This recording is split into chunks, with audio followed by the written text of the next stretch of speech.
보이지 않는 사실이 몇 가지가 있어요. 물론 소리도 보이지 않고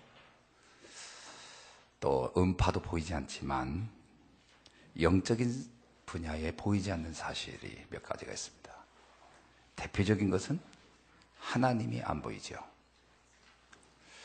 또 하나는 천사가 안 보입니다. 그리고 또 안 보이는 것이 사단이 안 보이죠.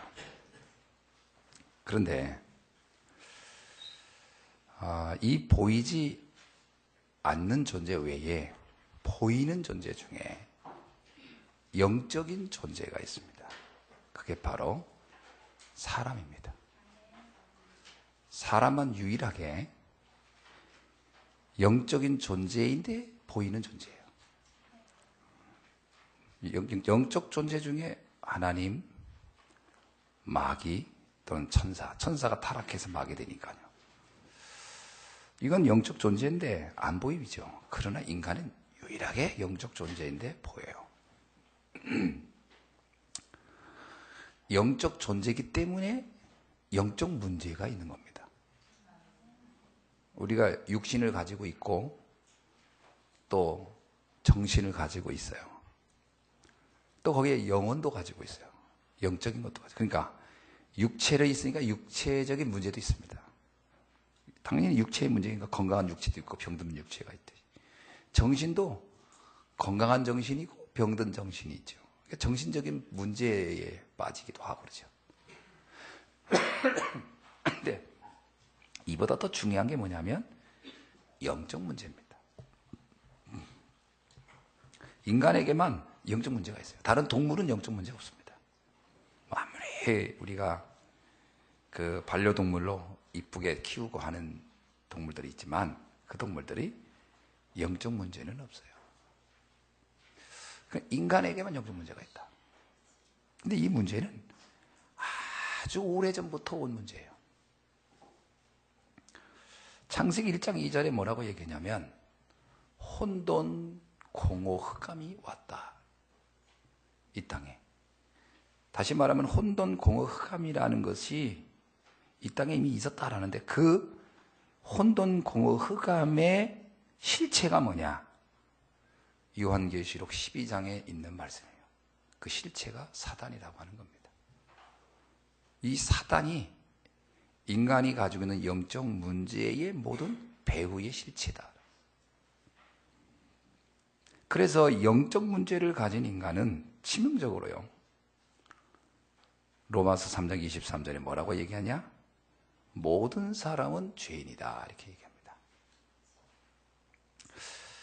이 육신적인 질병, 육신적인 죄를 말하는 게 아닙니다. 육신적인 질병은 이제 법률적인 거니까 그건 정부가 알아서 이렇게 제도하고 또 정신적인 질병, 정신적인 문제, 죄는 사회 통념적으로 이렇게 비난도 하고 이렇게 하죠.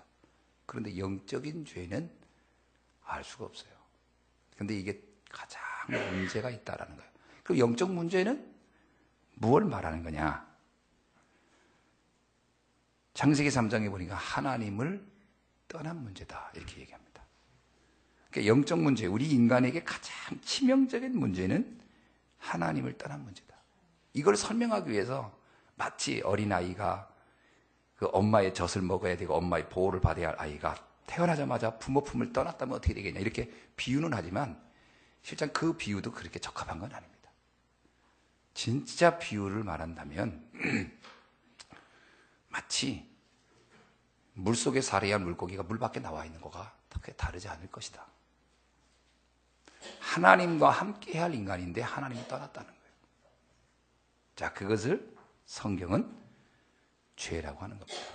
인간이 죄인이다라고 할 때는 영적인 의미의 죄를 말해요. 성경 요한복음 16장 9절에 보니까 죄가 뭐냐? 그 죄는 그들이 나를 믿지 아니한 것이 되다. 정확하게 기록되어 있어요. 인간에게 죄다라고 할 때 죄는 요한복음 16장 9절에 그들이 나를 믿지 아니한 것이 죄다. 그러니까 하나님 모르는 게 죄예요. 그런데 우리가 그냥 하나님 모르는 상태로 그냥 살면 어떠냐? 그렇게 말할 수도 있어요. 뭐 나 하나님 잘 몰라. 근데 그냥 살면 어때? 그렇게 말하는 사람이 의외로 많거든요. 근데 그게 문제가 아니에요. 하나님이 없는 상태로 있으면 자연인 그대로 사는 게 아니라 성경은 뭐라고 얘기하냐면 요한일서 3장 8절에 하나님을 떠난 그 죄를 가지고 있는 자마다 마귀에게 속해 있다. 그게 문제입니다. 하나님을 떠나서 그냥 자연인으로가 아니라 마귀에게 잡힌 상태로 있기 때문에 인생이 안 된다는 거예요. 그리고 또 하나는 이렇게 마귀에게 잡히면 그 결과가 어떻게 되느냐는 거예요. 그 결과를 로마서 5장 12절에서는 죄로 말미암아 사망에 이르게 되었다. 이렇게 말합니다. 즉 말하면요, 하나님을 떠난 죄는 사단을 불러들이는 통로가 된 거고, 그리고 또 영원한 죽음에 이르는, 사망에 이르는 길이 열린 거예요. 성경에서는 사망이란 말과 죽음이란 말을 구분합니다. 죽음하면 육신적 죽음을 의미하고요, 사망은 영원한 심판, 지옥에 가는 걸 사망이라는 표현을 써요. 하나님 떠난 사람은 세 가지로부터 자유롭지가 못하죠. 아니, 세 가지에 잡혀 있는 거죠. 죄, 사단, 사망입니다. 이걸 영적 문제라고 하는 겁니다. 자, 영적 문제이기 때문에 답을 영적으로 찾아야 돼요. 만약에 성경에서 죄를 윤리와 도덕이다, 그러면 우리가 착하게 살면 돼요. 그런데 성경은 그렇게 말하지 않아요. 우리의 문제가 영적 문제인데 그 문제가 바로 답이 다르게 있다. 창세기 3장을 흔히 이릅니다. 창세기 3장이 아담과 하와에게 사단이 와서 속여서 선악과를 따먹은 거예요. 자, 이거를 신학자가 설명하기에 이거는 인간이 탐욕을 말하는 거야 라고 한다면 어떻게 될까요? 욕심을 안 내면 되는 거잖아요. 근데 그 문제를 성경은 탐욕이라고 말하지 않아요. 우리가 선악과를 먹은 욕심 때문이 아니라는 거예요. 뭐냐면 하나님처럼 되고자 하는 욕망이 있는데 그 배후에 사단이라는 존재가 있었다는 거예요. 그럼 내가 하나님처럼 안 되면 돼, 그러면 되는 게 아니라 내가 하나님처럼 안 된다고 안 되는 게 아니고 하나님을 떠난 상태에서는 인간은 그 길로 갈 수밖에 없다는 거예요. 그걸 숙명이라고 운명이라고 하는 겁니다. 자, 그럼 그걸 어떻게 해석합니까? 성경에 나와요, 답이. 창세기 3장 문제가 터지니까 하나님이 바로 답을 주기를 여자의 후손으로만 해결할 수 있다. 창세기 3장이 영적 문제니까 답도 영적으로 주신 거예요. 여자의 후손이 아니면 이 하나님을 떠난 상태에 사단에게 잡혀있는 이 상태를 해결할 길이 없다라는 겁니다. 잘 이해하셔야 돼요. 지금 우리가 겪고 있는 모든 문제의 배후에는 우리 자신이 욕심이 있거나 윤리적으로 도덕적으로 착하지 못해서가 아니라, 성실하지 못해서가 아니라 사단이라는 전혀 이해할 수 없는 그러나 강력한 힘을 가진 존재가 나를 붙잡기 때문에 그렇다는 거예요. 이게 굉장히 중요한 영적 인식입니다. 이거를 이해하는 사람이 많지가 않아요. 어떤 문제가 터지잖아요? 그러면 일단 눈에 보이는 거 가지고 원인을 찾으려고 해요. 누구 때문에, 뭐 때문에. 성경은 그렇게 말하지 않아요. 한 가문이 무너졌다, 개인이 무너졌다, 한 국가가 무너졌다, 그 배후에 사단이라는 존재를 반드시 성경은 말하고 있습니다. 가룟 유다가 무너졌을 때 뭐라고요? 사단이 그 마음에 이미 들어갔다 그래요. 사울이 한 나라를 그렇게 만들 때 사단이 그의 마음에 악령이 들어간다. 사단과 개인, 사단과 국가, 사단과 집단, 사단과 가정, 불가분의 관계를 다 가지고 있다는 거예요. 그래서 답을 개인의 의지와 노력으로는 해결될 수 없다는 거예요. 절대로 개인의 노력 가지고 해결이 안 됩니다. 개인이 지식 가지고도 안 되고요, 권력 가지고도, 힘 가지고도 안 돼요. 방법은 딱 하나요. 여자의 후손이 와야 뱀의 머리를 짓밟을 수 있다. 문제가 영적이니까 답도 영적이야죠. 문제가 영적이지 않다고 생각하는 사람은 그래서 답이 영원히 안 나와요. 창세기 3장을요, 윤리와 도덕적으로 인간의 속성의 어떤 탐욕으로 딱 잡는 사람들도 있어요. 절대로 인생 문제 해결이 안 됩니다. 아무리 착하게 살고 열심히 살아도 결국은 원자리로 돌아와요. 창세기 6장에 사단은 네피림이라는 문제를 가지고 공격합니다. 하나님의 아들들이 사람의 딸들의 아름다움을 보고 세상에 좋은 게 많죠. 근데 그 좋은 게 많은 걸 가지고 우리가 이렇게 유혹당하기도 하죠. 사단은 뭐 유혹할 만한 걸 가지고 유혹하니까. 근데 그게 단지 내가 난 세상 게 너무 좋아서 그래, 그렇게 설명하지 않아요. 그리고 뭐 내가 욕심 안 가지면 됩니까? 나 욕심 안 가지면 돼. 그렇게 해서 해결이 안 된다는 거예요. 사람들이 그럽니다.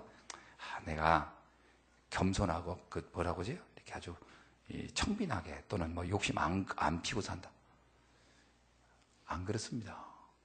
그렇게 되지가 않아요. 그래서 누구도 장담을 할 수가 없어요. 우리가 있는데, 너 왜 그렇게 욕심을 피워? 그렇게 말하는 본인이 그 자리에 있어 보세요. 본인은 안 그렇겠나? 인간은 누구도요, 자유롭지가 않습니다. 누가 누구를 뭐라고 얘기하겠습니까? 그렇게 말할 수 있는 사람 거의 없어요. 왜냐? 내 의지대로 되는 게 아니라, 바울이 그러잖아요. 나는 선을 행하고 싶지만 내 마음대로 안 되더라. 뭔가 다른 세력이 있는 것 같다. 맞습니다. 정확히 본 거예요. 다른 내가 있는 거예요. 어떤 나를 붙잡은 세력. 그래서 답이 뭐냐면, 신기하죠? 방주로 들어가라는 거예요. 자, 보세요. 네피림인데 답을 방주로 주님은 얘기해요. 두 개의 연관이 언뜻 보면 안 됩니다. 잘. 그 무슨 얘기냐면, 그리스도로 들어가야 끝난다는 거예요. 또 하나는 바벨탑 이야기예요. 바벨탑이 사람들이 문화를 만들어내고 그 문명을 발전시킵니다. 그게 나쁜 겁니까? 나쁘지 않잖아요. 어떻게 보면. 근데 뭐라고 하냐면, 그게 보통 문제가 아니라는 거예요. 여러분, 우리가 뭉쳤기 때문에 문제가 아니에요. 그러니까 인간이 죄를 위하여 뭉쳤기 때문에 뭉친 거예요. 뭉쳤기 때문에 문제가 아니라 죄 때문에 뭉친 거예요. 하나님 떠난 인생이 그 상처와 그 허전한 그 허무를 해결해 보려고 뭉친 거예요. 서로 의기투합해가지고. 거기서 뭐가 나오겠냐는 거예요. 뻔한 거예요. 그래서 하나님이 답을 줍니다. 언약으로 다시 뭉쳐라는 거예요. 가나안으로 가라는 거예요. 그것만이 살 길이라는 거예요. 뭉쳤기 때문에 나쁜 게 아니라 왜 뭉쳤느냐는 거예요. 무엇 때문에 의기투합했냐는 거예요. 여러분, 깡패들이 뭉쳤기 때문에 나쁜 게 아닙니다. 뭉쳐도 나쁜 짓 하려고 뭉친 게 문제지. 쥐들끼리 모여서 고기 구워 먹는 거 누가 보라 합니까? 삼겹살 구워 먹는 거? 뭉쳐서 단짓을 하는 거예요. 그래서 문제인 거예요. 우리가 뭉친 게 문제가 아니에요. 무엇 때문에 뭉쳤느냐라는 거거든요. 하나님은 그럽니다. 그리스도로 뭉치라는 거예요. 언약으로 하나 되라는 거예요. 그게 원리스입니다. 자, 문제와 답. 정확하게 성경은 이렇게 얘기하고 있어요. 영적 문제이기 때문에요. 그러면 우리를 적용해 보세요. 내 개인의 삶, 우리 가정의 문제, 우리 후대의 문제, 내가 있는 현장, 이 모든 문제의 배후에 뭐가 있냐? 그거 봐야 돼요. 사단이 존재한 겁니다. 근데 우리가 살면서 그게 인식이 안 돼요. 그러니까 자꾸 문제 터지면 또다시 딱 사람에게 공격을 해요. 혈과 육은 우리의 싸움의 대상이 아니라고 그러잖아요. 근데 거의 혈과 육, 너 같은 인간 만나서 내가 이런다고 그래요. 아닙니다. 다른 인간 만나도 똑같을 거예요. 성경에 나오잖아요. 사마리아에 나오는 그 여자, 결혼을 무려 5번 했어요.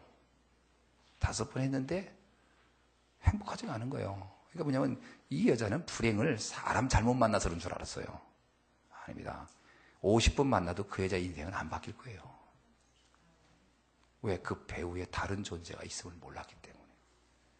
그 여자의 해결은요, 좋은 남자를 만나면서 끝난 게 아니에요. 예수님 만나면서 알았어요. 내 문제가 어디서부터 출발되는지. 그게 수가성 사마리아 여인이 해답을 얻은 거예요. 예수님을 만나고 나서 비로소 한 거예요. 내 인생 문제가 창세기 3장 하나님 떠난 문제였기 때문에 그리스도야 답이 되는구나. 그리스도를 예수님을 통해 알고 나서 그 여자의 인생의 모든 방황은 끝난 거예요.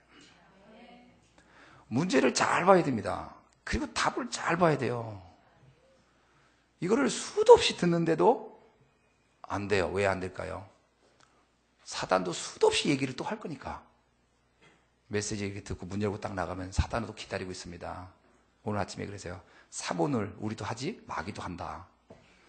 마귀도 사본으로 시킨다. 어떻게 하냐? 스마트폰으로, 텔레비전으로, 영화로. 사본으로 기가 막히게 시키거든요. 그거 들으면 또 쏠락 넘어가요. TV에서 누가 나와서 떠듭니다. 우리 이런 남편 만났더니 어쩌고저쩌고. 그러면 순간 문제, 맞아. 내가 사람 잘못 만나서 그래. 어떤 아들은 어쩌고 그러잖아요. 이웃집 아들이. 그걸 뭐라고 합니까? 엄친아를 얘기 들어요. 그래, 저거야. 또 잡습니다. 쥐 잡듯이 막. 문제의 배경은 흑암에게 있는 거예요. 그 엄친아 계속 지켜봐야 돼요. 언제 어떤 문제가 올지. 우리는 착각하고 있습니다. 이번에 뭐 국회의원 되고 뭐 본 사람도 무너지고 무너진 정도가 아니잖아요. 그 사람 남들이 엄친아라고 멍청했을 거예요. 돈을 저렇게 베트남에다가 1조 5천원짜리 건물도 짓고 어이구 대단하다. 네 집 아들인가? 그런 아들이 있었으면 좋겠다. 끝났어요. 부러워합니까? 아이고 없는 게 차라리 낫지. 여러분 사람들이 오해하고 있어요. 착각하고 있어요. 잘 봐야 돼요. 배후에 뭐가 있느냐.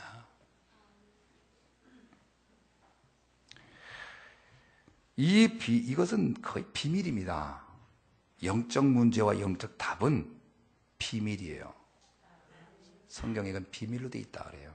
왜 그런지 아세요? 하나님이 알려줄 사람만 아는 거예요. 하나님이 은혜 입은 자만 알아요. 그 많고 많은 사람 중에 아브라함만 알아들었어요. 그 하나님이 특별히 택한 자가 있는 거지요.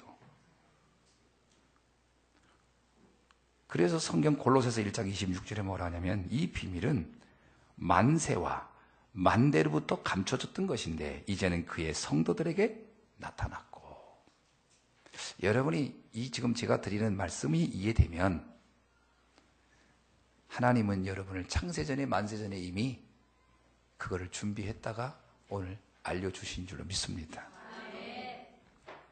어떻게 저렇게 장담하냐고요? 글쎄요, 저희 경험에 의하면 신학을 했다고 알아준 건 아니었어요.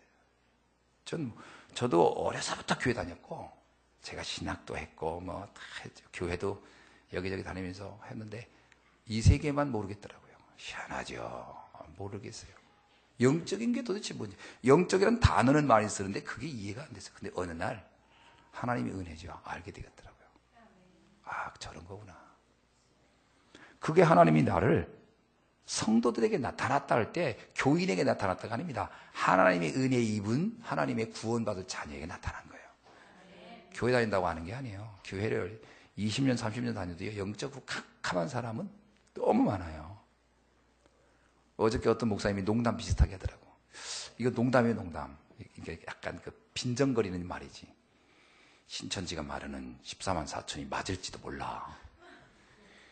너무 복음을 하는 사람이 없으니까 14만 4천 명밖에 모른다고 해도 과언은 아닐 거야. 그죠? 오죽했으면. 너무 모른다는 거예요.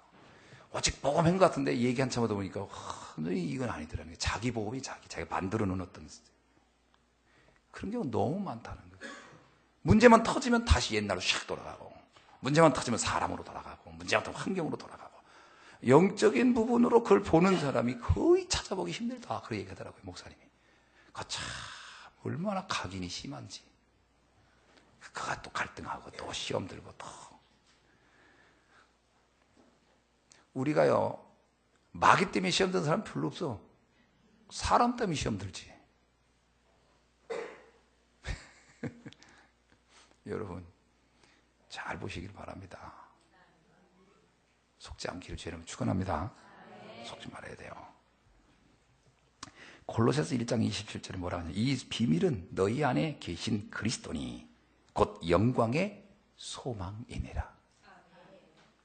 골로새서 2장 2절에 하나님의 비밀인 그리스도. 그리스도가 비밀이에요. 아무나 할 수 있는 건 아니에요. 그러니까 이거 하나만 내가 알았다고 해도요, 여러분 진짜 뭐 어떤 거로 비교할 수 없는 엄청난 사실을 안 거예요. 이게 감격이 있어야 돼요.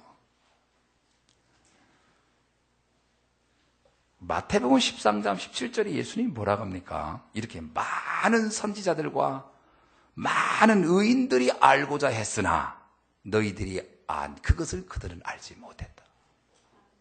얼마나 많은 사람이 이 비밀을 알고 싶어 했느냐? 그렇죠? 얼마나 많은 사람이 영적인 세계가 뭐지 하고 몸부림쳤지만 대부분이 몰랐다는 거예요. 그런데 너희가 알았다. 그 말에 감사합니까, 여러분? 그 우리가 알았다는 건데. 근데 이걸 안다라는 말을 오해하면 안 돼요. 알았나? 그 얘기가 아니에요. 그러면 내 인생 모든 문제는 끝났다는 얘기가 돼야 되는 거잖아요. 그러니까 안다는 얘기는 뭐잖아요. 문제야? 답을 알았어. 답을 아는 사람이 뭐가 무섭습니까?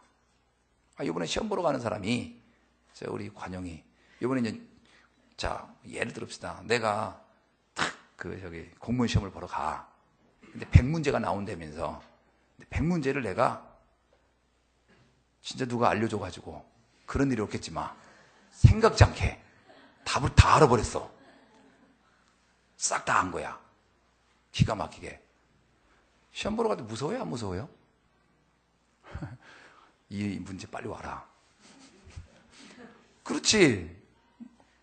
하니까 몰라봐요. 아이고야. 가슴이 벌렁벌렁. 숨도 안 쉬어져. 여러분, 알면 문제가 안 되는 거예요. 내가 그리스도를 알았단 말은 인생 답을 알았다는 건데요.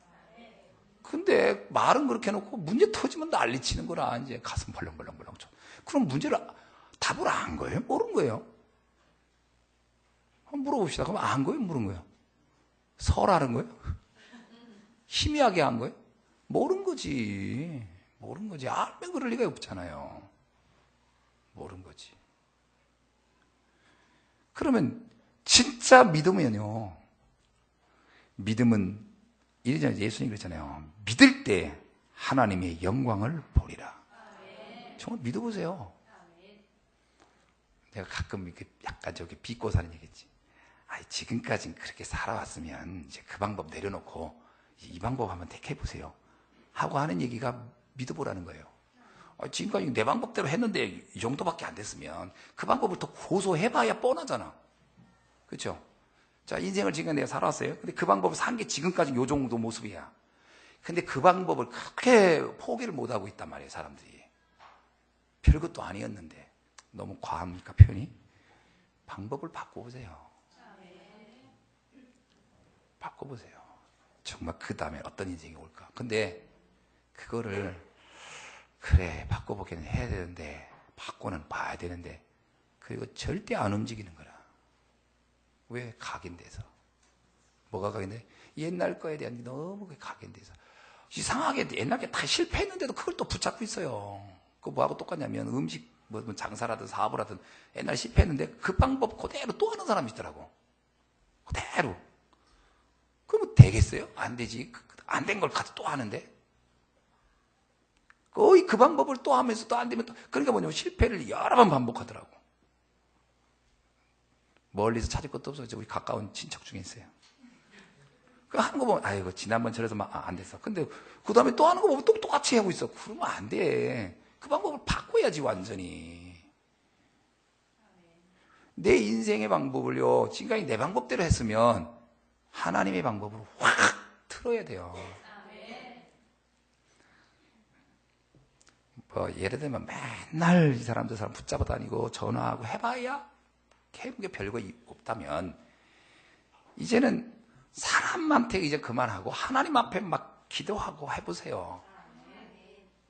하나님이 어떻게 하시는지. 그래도 어떤 사람 응답받으면 이럽니다. 아이고, 너는 좋겠다. 아, 왜 본인은 안 하고? 참 답답할 때가 많아요. 그리고 하는 얘기가 나는 안 되나 보다. 안 되긴 왜 안 돼? 본인이 안 하고 있어 그런 거지. 내 인생을 하나님께 맡겨라. 이런 비밀이 말씀 속에 다 담겨져 있어요. 그래서 말씀 안에서 답이 다 있으니까 오늘 한번 봅시다. 오늘 본문은 우리에게 어떤 얘기를 하고 있는지. 이게요 아브람 얘기가 아니에요. 이건 아브람을 통해 우리에게 굉장한 많은 걸 메시지를 주고 있는 거예요. 자, 롯을 한번 봅시다. 롯은요 소돔과 고모라를 향해 갑니다. 거기 가서 정말 행복한 인생이 될 줄 알고 간 거예요. 그렇잖아요. 거의 여러분들 이제 뭔가 이렇게 하고 이렇게 하면 행복이 막 기다릴 거라고 생각하고 간 거예요. 얼마나 이 기대 부풀었겠어요. 근데요 전쟁이 나버려서 거기에. 근데 전쟁도 그냥 전쟁이 아니에요. 보세요.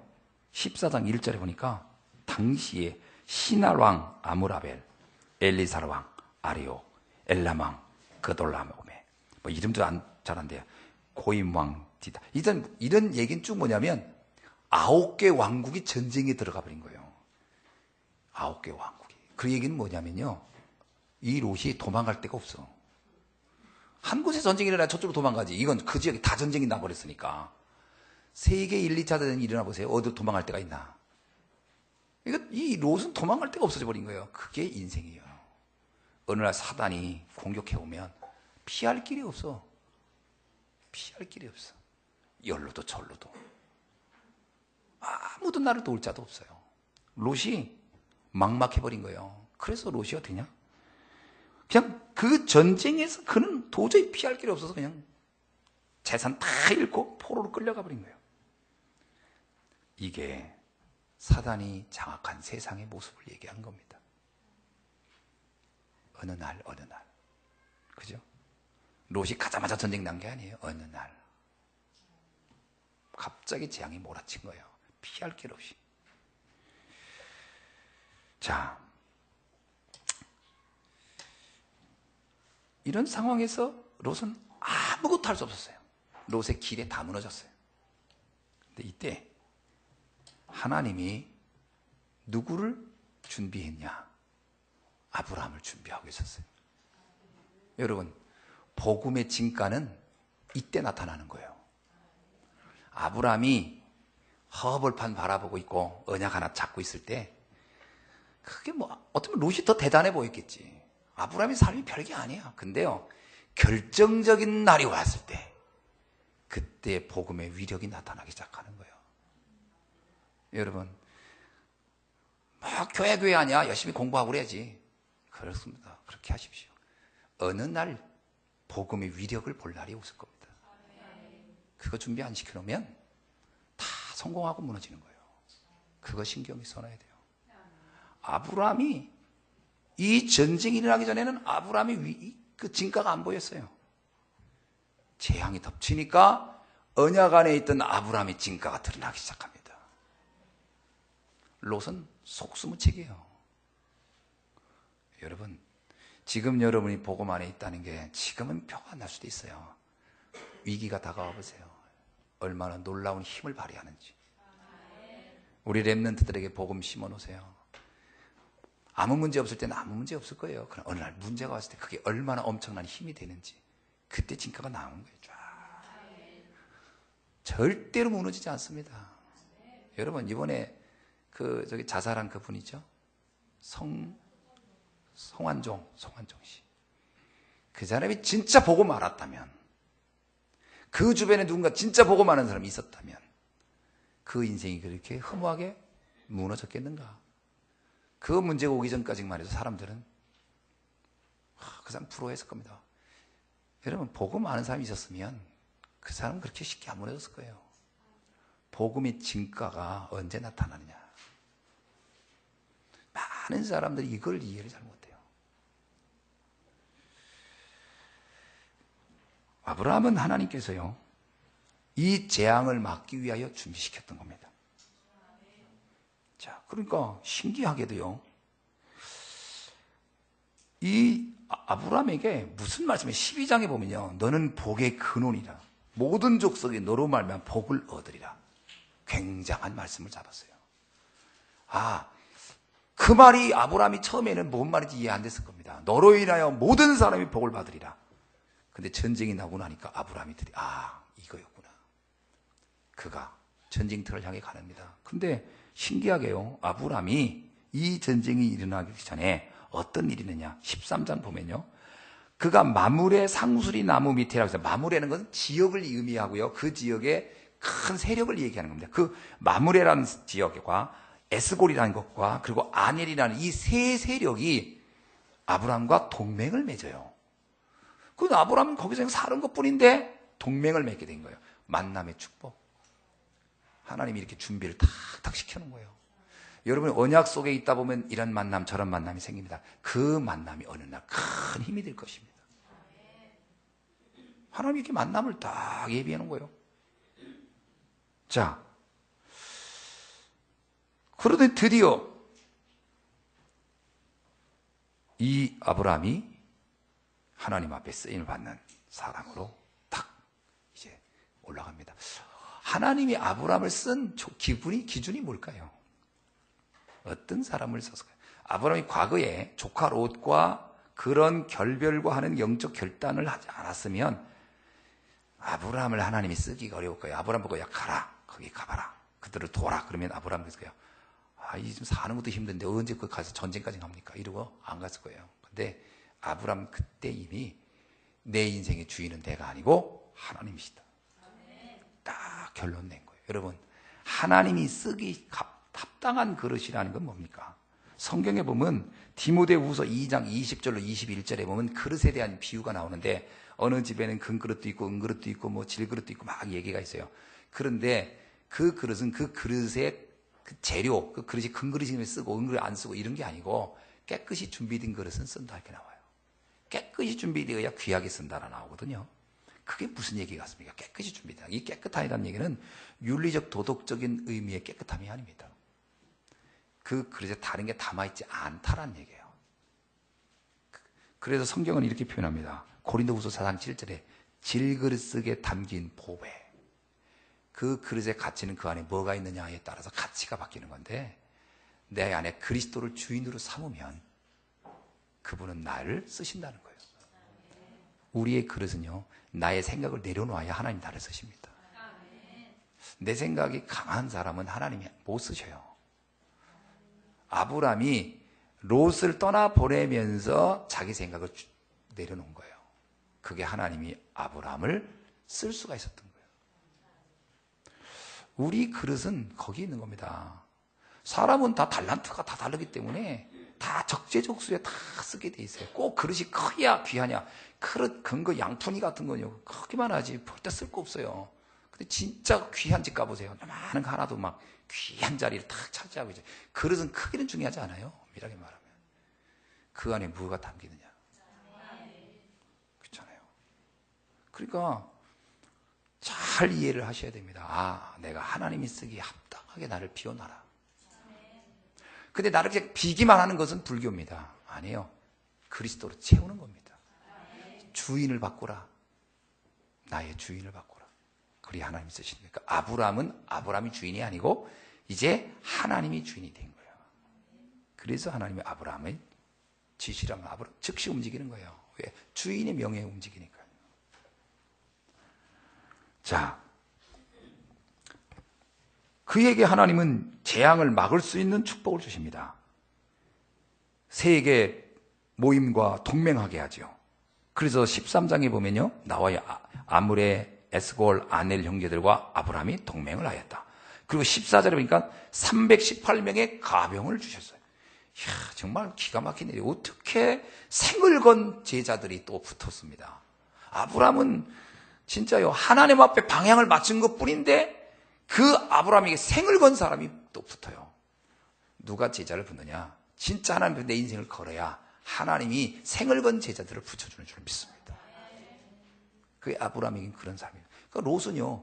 이런 제자가 한 명도 나중에 사위도 사위도 다 배신 때려요. 그 사위조차도. 왜냐?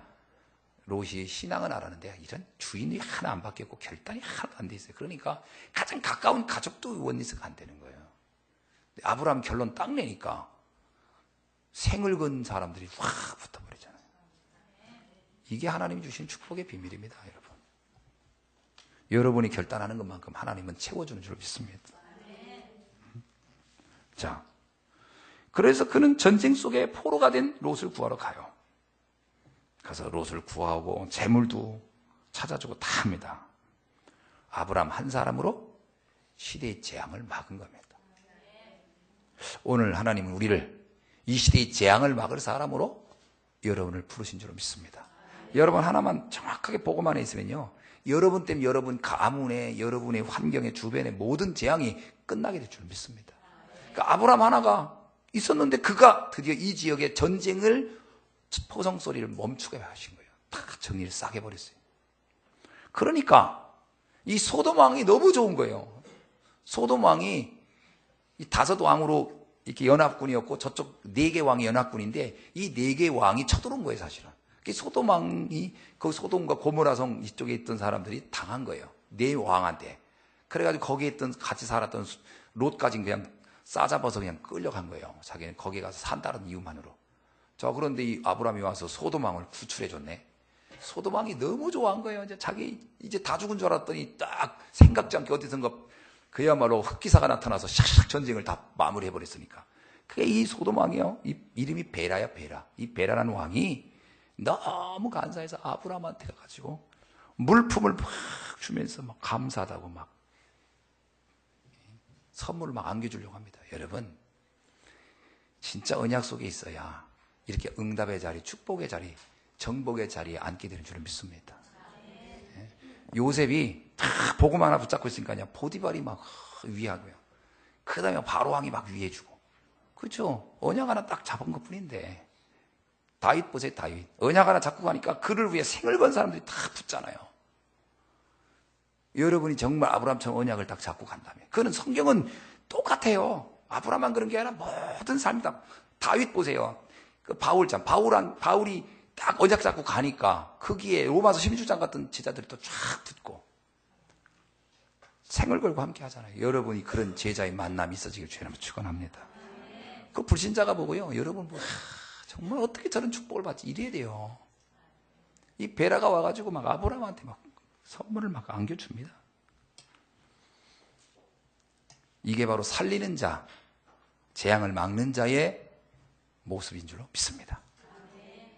자, 근데 이 정도가 아니에요. 그런데 갑자기 생각지 않게 이러고 났는데 누가 나타났냐? 살렘왕 멜기세덱이라는 사람이 나타났어요. 이 살렘왕이라는 얘기는요, 신기한 거예요. 이게 이 살렘왕이라는 설명이 되게 신기한데, 살렘이란 말은 예루살렘이라는 얘기의 약자입니다. 예루살렘. 그러니까 예루살렘에만 전쟁이 없었어요. 희한하게. 그 근동이 다 전쟁인데.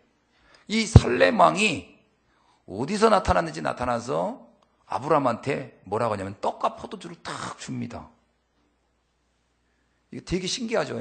아니, 전쟁 끝나고 나서 이제 막 전리품을 나누고 이런 상황인데 이 살렘왕이 오더니 떡과 포도주를 쫙 주는 거예요. 근데 이 아브라함이요, 영안이 굉장히 밝은 사람이요. 딱 멜기세덱이 떡과 포도주 갖고 오는 걸 딱 보는 순간 깨달았어요.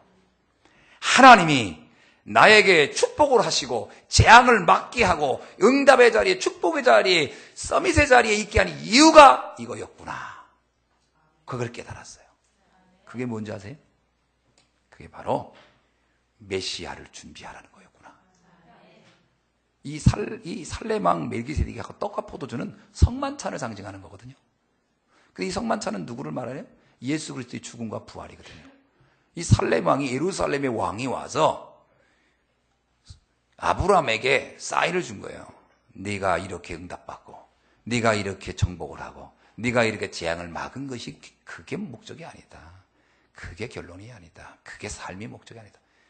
오실 메시아를 준비해야 되는 것이다. 그걸 설명한 거예요. 너로 인하여 전 세계가 살아나는, 이게 이 정도 국지전, 여기서 조금 전쟁이 일어난 거 하나 막는 정도가 아니라 너로 인하여 전 세계의 재앙이 막아지는 그 일을 하는 일에 너를 쓰겠다. 그 사인을 딱 받은 거예요, 아브라함이 그때.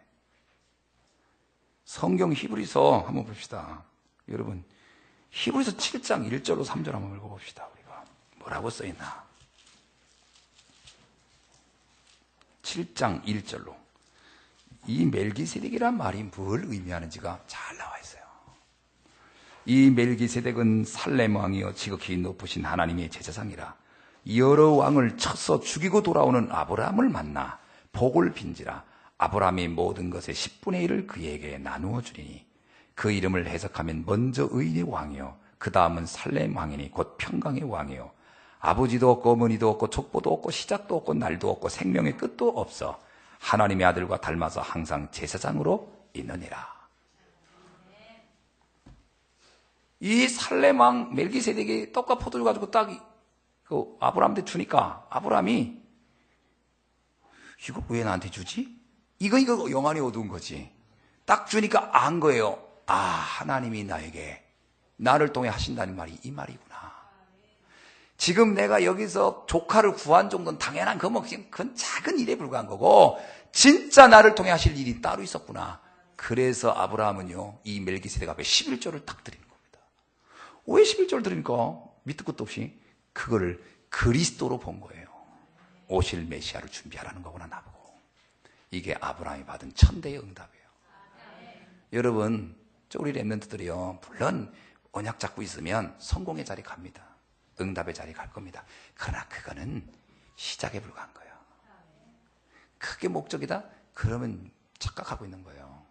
내가 돈 좀 벌었다? 그럼 그게 답니까? 아니, 그거는 지나가는 것들인 거예요.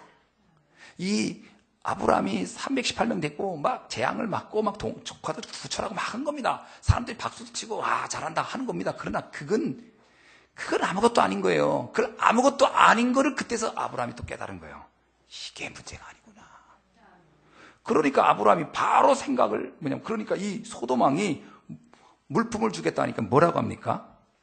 23절에 보세요. 내 말이 내가 아브라함으로 치부하여 하였다 할까 하여 내게 속한 것은 실한 오락이도 덜 매끈 하나도 나는 받지 않겠다. 나는 불신자가 그런 거 너가 뭐 준다 관심 없다.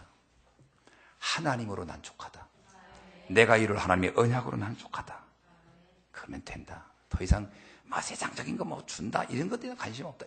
아브라함이요 딱 결론 낸 거예요. 오직 내가 사는 이유 하나님을 위하여 그리고 세계를 살리는 일을 위하여 세계 복음화를 위하여 하나님 나를 부르신 거다. 복의 근원으로 나를 부르셨구나. 내가 곧 복이다. 그가 뭐 세상 사람들이 뭐 준다는 거 그런 거 내가 연연해서 받고 안 받고 하지 않겠다. 뭐라고 합니까? 도리어 24절에 보니까 오직 젊은이들이 먹을 것과 나와 동행한 이 아넬, 에스골, 마문에 이들이나 주어라. 이거 영적인 거 잘 모르는 이 사람들 고생했으니까 이들이나 주어라. 그러니까 여러분 우리가요 불신자들을 우리 줘야지 이렇게 좀 떡도 주고 그렇게 주는 겁니다. 당신들 먹으세요. 허기진 거 메꾸고 그게 문제가 아니에요. 나는 하나님이 주시는 응답이 따로 있는 거예요. 15장 1절 보세요. 이후에 하나님이 아브라함의 믿음을 본 거예요. 야 됐다. 이 정도면 됐다. 하나님이 여호와께서 뭐라고 합니까? 여호와의 말씀에 환상 중에 아브라함에게 임하여 이르되 아브라함아 두려워하지 말라. 그렇습니다. 걱정이 되고 요것도 눈꼽만큼도 걱정하지 말라는 거야. 뭐라고요? 나는 내 방패요 너의 지극히 큰 상급이니라. 내가 어디를 가든지 네가 어떤 형편이 있든지 내가 너를 지켜주리라. 그리고 상급 내가 저 하늘의 별과 같이 땅의 모래알 같이 내가 다 채워주리라. 네가 오직 나를 바라보는구나. 그러면 된 거다. 여러분 우리 렘넌트들이요 진짜 하나님만 바라보시기 바랍니다. 하나님이 여러분의 방패가 되고 하나님이 여러분의 상급이 되어야 할 줄로 믿습니다. 근데 사람들은 그렇지 않아요. 물론 이 땅에서 우리가 이것저것 하고 삽니다만 진짜 나의 방패가 하나님이시고 상급이 하나님이라고 정말 믿으셔야 돼요. 그래야 내 인생이 정말 전환점이 돼요. 근데 우리들은 그게 안 믿어지니까 자꾸 세상 사람들이 하는 거 비슷한 패턴으로 가는 거예요. 그러니까 이런 정복의 자리, 응답의 자리, 하나님이 준 서밋의 자리에 사실은 올라가지를 못하는 거예요.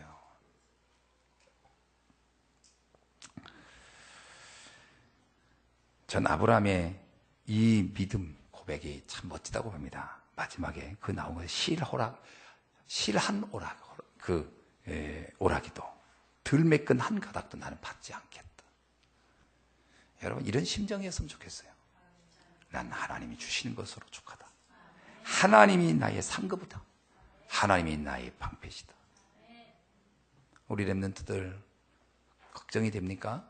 두려워하지 마세요. 하나님이 여러분의 방패가 될 것이고 하나님이 여러분의 상급이 될 것입니다. 여러분은 오직 언약만 잡고 가시면 될 것 같아요. 자, 말씀을 맺습니다. 마가복음 3장 13절로 16절에 보니까 주님이 이렇게 얘기해요. 원하는 자를 내가 불렀고 내가 그들과 함께 있는 것이 좋고 내가 그들로 하여금 전도도 하고 귀신을 내어 쫓는 권능도 주려 하는다. 여러분, 이 말이 뭐라고 생각합니까? 하나님이 나를 택하였고 나를 부르셨고 나와 함께 하고 싶어 하시는구나. 하나님이 가장 원하는 게 그거구나. 아멘. 그렇죠. 그러는 중에 우리가 재앙도 맞고 그러는 중에 귀신도 쫓아내는 일도 하도록 힘 주시겠죠. 아브라함에게 힘도 하나도 안 주고 능력도 하나도 안 주고 그런 것도 하나도 안 주고 하라고 했겠습니까? 이미 그 할 수 있는 힘과 능력을 다. 그러니까 아브라함은 전쟁터에 불안해 가는 게 아니에요. 당연히 승리할 걸 알고 가는 거예요. 얼마나 멋있습니까? 그렇게 가는 거예요. 이 언약을 잡고 가는 여러분의 미래는 응답의 자리, 축복의 자리, 서밋의 자리로 갈 수밖에 없는 길로 가는 줄로 믿습니다. 근데 이건 전제된 게 있어요. 언약을 잡았을 때요. 그래서 여러분, 이 15장에 있는 1절의 말씀을 잊지 마세요. 두려워하지 말라. 속지 마세요. 두려워하지 말라. 그리고 정말 주님이 나의 방패고 주님이 나의 상급이라는 것을 정말 잊지 마십시오. 그리고 마지막으로 한 가지 부탁을 드리는데, 이사야 22장 23절로 24절에 보면 내 말씀이, 내 말이 너에게는 마치 단단한 곳에 박힌 못처럼 박혔으면 좋겠다 그래요.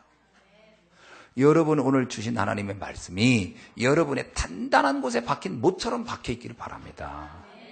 근데 이놈의 못이 박혔다가 빠졌다, 박혔다가 빠졌다, 좀 누가 흔들면 흔들거리고 쑥 빠졌다. 그 말씀 기억도 안 나고 곤란해요. 진짜 말씀이 단단히 꽂혀 있어야 돼요. 오늘 주신 하나님 말씀, 내가 너희의 상급이요 너의 방패다, 이 말씀이 여러분의 영혼이 잊혀지지 않는 말씀이 되길 바랍니다. 그리고 나는 재앙을 막는 사람으로 나를 부르셨구나. 복의 근원으로 불렀구나. 하나님은 만남의 축복을 주시겠구나. 그리고 318명의 이와 같은 제자를 붙여주시겠구나. 믿으세요. 이게 흔들흔들하면 안 돼요. 그게 정확하게 꽂혀야 거기에 뭐라고요? 24절에 이스라엘의 영광을 그곳에 거둬주리라. 그래서 단단히 붙잡아야 할 언약이 두 가지가 있어요. 단단히 붙잡아야 할 언약 두 가지. 하나는 오직 그리스도입니다. 오직 그리스도로 붙잡으셔야 돼요. 예수 그리스도는 끝인 거예요. 아까 얘기했죠? 서론에서. 두 번째, 하나님은 나에게 미션을 줬어요. 아브라함에게 미션을 준 건 네가 복의 근원이 될 것이다. 우리에게 미션을 줬어요. 어떤 미션입니까? 이 시대 미션이 있어요. 내가 이 시대에 무너져간 교회를 살리는 사람이 되겠다. 이건 굉장한 겁니다, 여러분. 이 시대의 모든 교회를 살리는 사람, 가이와 같은 축복의 자리에 가겠다. 그게 여러분 미션이 됐으면 좋겠어요. 우리 후대가 그 일을 할 수 있도록 하나님 축복해 주옵소서. 두 번째는 뭐냐면요, 현장 살려야 되겠다.